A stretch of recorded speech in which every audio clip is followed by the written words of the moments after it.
এরপর সুমন নিচে যায় এবং মাকে প্রণাম করে বলে, কাকিমা আজ তাহলে আসি। মা তখন অবাক হয়ে বলল, তোমার জন্য এত কিছু রান্না করলাম বাবা, খেয়ে দিয়ে যাও। তখন ও বলল, না কাকিমা আজ নয়, এর পরে কোনো একদিন আসবো। এরপরে সে চলে যাবে। এমন সময় সে আমাকে বলল, তোমার নাম কি, তোমার বয়স কত, তোমার স্কুলের নাম কি। সব কিছু জেনে নিয়ে সে আমায় টাটা দিয়ে চলে যায় আর বলে যায়, তুমি কি জানো এরপর আমরা কবে দেখা করছি। এই বলে সে আমাকে কনফিউজ করে চলে যায়। আমি ভাবতে থাকি, মনে মনে বলি, ও কি কাল স্কুলে আসবে। পরের দিন আমি স্কুলে যাই, স্কুল শেষ হয়ে যায় কিন্তু সে আসে না।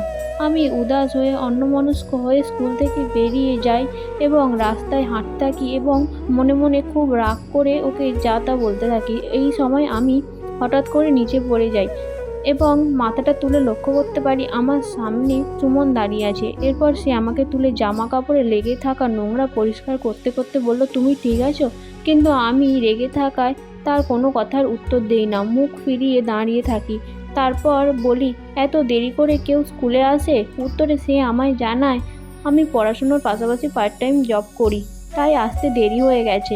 তারপরে সে আমার শিক্ষকের কাছে যায় এবং টিচার তাকে জিজ্ঞেস করে সে আমার কে হয়। সে বলল সে আমার দাদা হয়, বাবা মা বাড়িতে না থাকার কারণে সে স্কুলে এসেছে। এরপর টিচার বলল, কি হলো এরপর জানতে লাইক করো, কমেন্ট করো ও সাবস্ক্রাইব করে যেও।